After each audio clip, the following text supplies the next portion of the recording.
मी आणि माझे मित्र सायनाचे आम्ही सकाळी शेताकडे चक्कर मारण्यासाठी आलो आणि येऊन एक सोयाबीनची बॅग कापली. त्यानंतर आम्ही आता घरला जात आहोत. सायनाथ माय बेस्ट फ्रेंड. जशा प्रकारे आम्ही बॅग कापली की बॅग ती एक होती आणि मी सायनाथ आणि माझे 2 मित्र होते ते जरा अगोदर घरला गेले. बॅग एकदम अशी नंबर 1 मध्ये सर कापली. कारण का बॅग कापायला आम्हाला काहीच वेळ लागला नाही. कशामुळे लागाय नाही माहिती आहे का? कारण सोयाबीनच्या रानामध्ये तण जराशीही नव्हतं, तणाची काडी नव्हती. त्या मालकाने सोयाबीन पेरल्याच्या नंतर ती तणनाशकची पुडी मारली होती मातीमध्ये आणि नंतर उडीशी आणि दुसऱ्या काही प्रकारचं जे तण आहे ते तणनाशक मारलं होतं आणि एक कोळपं पण घातलं होतं. त्याच्यामुळे सोयाबीनमध्ये जास्त तण होतं आणि म्हणून आम्हाला बॅग ती कापायला सोपी गेली. एकदम असं सोप्या पद्धतीमध्ये.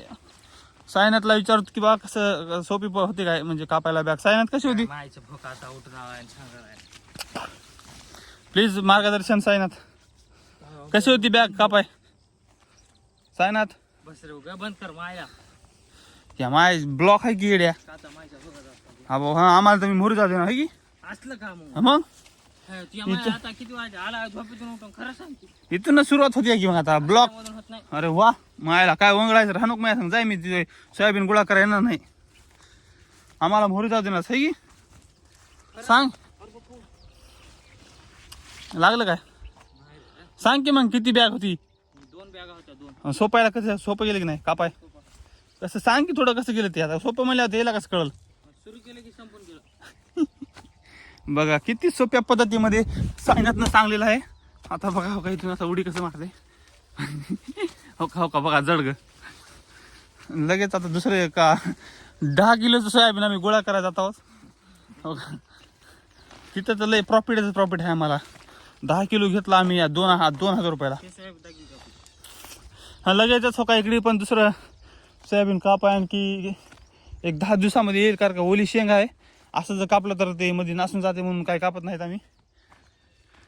अशा प्रकारे आमची दिवसाची सुरुवात होते आणि दिवसाचा शेवट तुम्हाला आम्ही 5:30 वाजता 5 वाजता सांगू शेवट कशा प्रकारे होतो ते. आता माझ्या मागे थोडं बैल आणून आणि आता चारवायचे आहेत. त्याला चारा घ्यायचा आहे चारीत. असं आमचं दिवसाचं शेड्यूल असतं.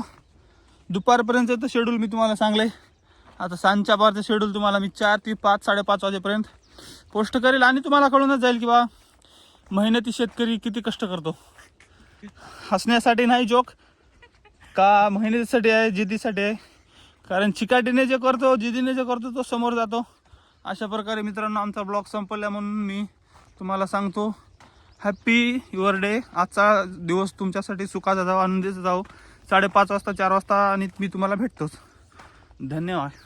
बाय कर.